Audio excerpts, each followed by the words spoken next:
کسی نہ کسی کو مانتے ہیں،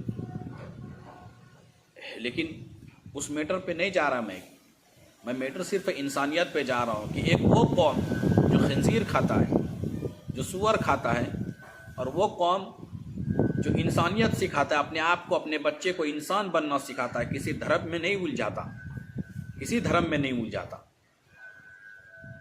صرف وہاں انسان بنتا ہے، ایک انسان دوسرے انسان کی مدد کرنا، ایک انسان دوسرے انسان کا ہیلپ کرنا، گاڑی کیسے چلانی ہے، ٹریفک میں کہاں رکنا ہے، گورنمنٹ کا رول کیا ہے، اس رولز کو فالو کرنے کے لیے سکھایا جاتا ہے۔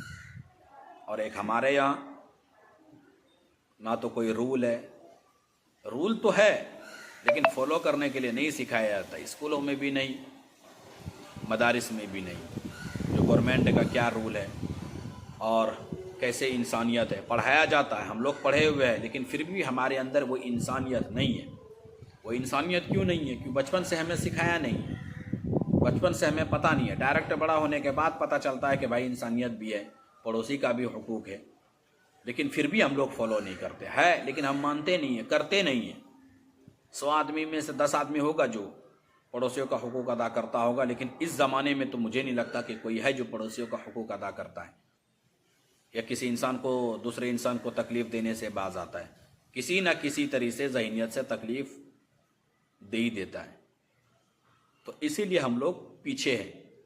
اور اپنے انڈیا کی اگر کارگزاری سنانا چاہوں تو ایک سے ایک ایسے کارگزاری ہیں ہمارے ایمان والے بھائیوں کی بھی اور غیر ایمان والے بھائیوں کی بھی۔ اور ایک اور واقعہ ذرا سا میں بول دیتا ہوں، وہ اپنے ہی شہر پونا کا ہے۔ ایک بہت بڑا بلڈنگ تھا، بلڈنگ کے اندر تو بہت سے فلیٹیں ہوتی ہے، تو ایک شخص جو ایمان والے، جو مسلمان تھے، انہوں نے کہا کہ نہیں میں گھر لینا چاہتا ہوں اس میں۔ تو انہوں نے سوچا کہ اس بلڈنگ کے اندر کوئی ایسا ایمان والا مل جائے جو اپنے ہی بھائی ہو، تو اس کے پڑوس میں جب روم ہوگا تو ہم کو بھی سہولت ملے گی۔ تو انہوں نے پہلے دیکھنا چالو کیا۔ ایک شخص تھے جو نماز بھی پڑھتا تھا، تہجد بھی پڑھا کرتا تھا، ہاتھوں میں ہمیشہ تسبیحات رہتے تھے، لیکن اس کو جب دیکھا، اس کو دیکھ کے اس سے بات کیا، اس کے دل میں یہ سمجھ میں آیا کہ بھائی یہ نمازی ہے، ہمیشہ تسبیحات پڑھتے رہتے ہیں، اس کے بازو میں اگر میرا گھر ہوگا تو ہمارے بچے بھی ان کے ساتھ ساتھ دیندار ہوں گے، اور یہ جب نماز پڑھنے کے لیے جائے گا تو مجھے بھی نماز کی دعوت دے گا، تو اس کے ساتھ ساتھ میں بھی نمازی بن سکتا ہوں۔ یہ سوچ سمجھ کے انہوں نے اس کے بازو میں انہوں نے گھر لیا۔ اور جب گھر لیا کچھ دن رہنے کے بعد پتہ کیا چلا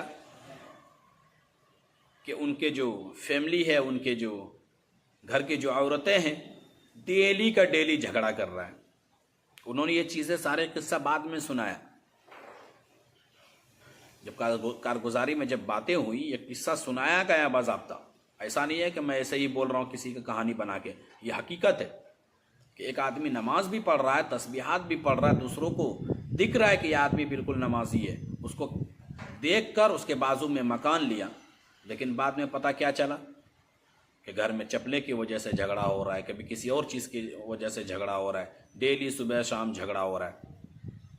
تو بتاؤ کہ آپ کو دیکھ کر اگر کسی نے تمہارے گھر کے بازو میں اگر مکان لیا ہے، گھر لیا ہے تمہاری وجہ سے، اور پھر بعد میں جب تمہارے اندرونی جو ذہنیت ہے وہ چیزیں جب پتہ چلے گا تو کیسے لگے، کیسے محسوس ہوگا اس کو کہ ایک انسان 5 ٹائم نماز بھی پڑھتا ہے اور تسبیحات بھی پڑھتا ہے، لیکن گھر کے اندر جا کے جھگڑے فساد کرتا ہے، کیسے وشواس ہوگا؟ تو انسانیت نہیں ہے۔ اپنے یہاں انڈیا میں کیا ہے کہ انسانیت نہیں ہے، ایک دوسرے کو تکلیف دینا باعث سمجھتا ہے۔ اگر تمہارے گھر میں کوئی تمہارا 4 بھائی، اگر کوئی بھائی تھوڑے ترقیات ہو جائے تو اس کو جلن پیدا ہونے لگتی ہے، چاہے وہ کتنے ہی بڑے نمازی کیوں نہ ہو، جلن پیدا ہوتا ہے کہ یہ کیسے آگے نکل رہا ہے، اس کو کسی طرح پیچھے کرنا ہے۔ پھر محلے میں طرح طرح کی چغلیاں اسٹارٹ ہو جاتی ہے، اس کی شکایت، وہ اس کی شکایت، وہ اس کی شکایت۔ مطلب ہمارے قوم میں کیا ہے کہ ایک دوسرے کو آگے بڑھنے کے لیے دینا ہی نہیں ہے۔ یہ انڈیا کا کلچر میں بتا رہا ہوں، چاہے ہمارے ایمان والے ہو یا غیر ایمان والے ہو، انڈیا کا کلچر ہے، ایک دوسرے کو جو ہے آگے بڑھنے کے لیے نہیں دینا ہے۔ تو اس لیے آج ہم لوگ پیچھے ہیں۔ اور ایک وہاں کی دیکھو، جاپان کی دیکھو کہانی، کہ تکلیف دینے کے لیے، تکلیف ہونے کی وجہ سے پڑوسیوں میں اپنے محلے والوں کو سب کو تولیہ بانٹ رہا ہے کہ اگر میری طرف سے دھول مٹی جائے تو صاف کر لینا. اور ہمارے یہاں 5 روپے کا ایک صابن نہیں دے گا کہ ہاں لے بھائی منہ دھو لے, میرے دھول مٹی گیا ہے, میں مٹیریل گرایا ہوں اور دھول مٹی تمہارے پاس پہنچا ہے, نہیں دے گا. تو بھائی سب سے پہلی جو ہے وہ انسانیت ہے. انسان کے لیے جینا سیکھ جائے, یہی سب سے بڑی انسانیت ہے. اور حدیث کے اندر بھی یہی آتا ہے کہ تم کسی دوسرے کو اپنی زبان سے, اپنے ہاتھ سے کسی کو تکلیف نہ دو, کسی کو پریشان مت کرو, تب جو ہے وہ پڑوسیوں کا حقوق ادا ہو جائے گا ہماری.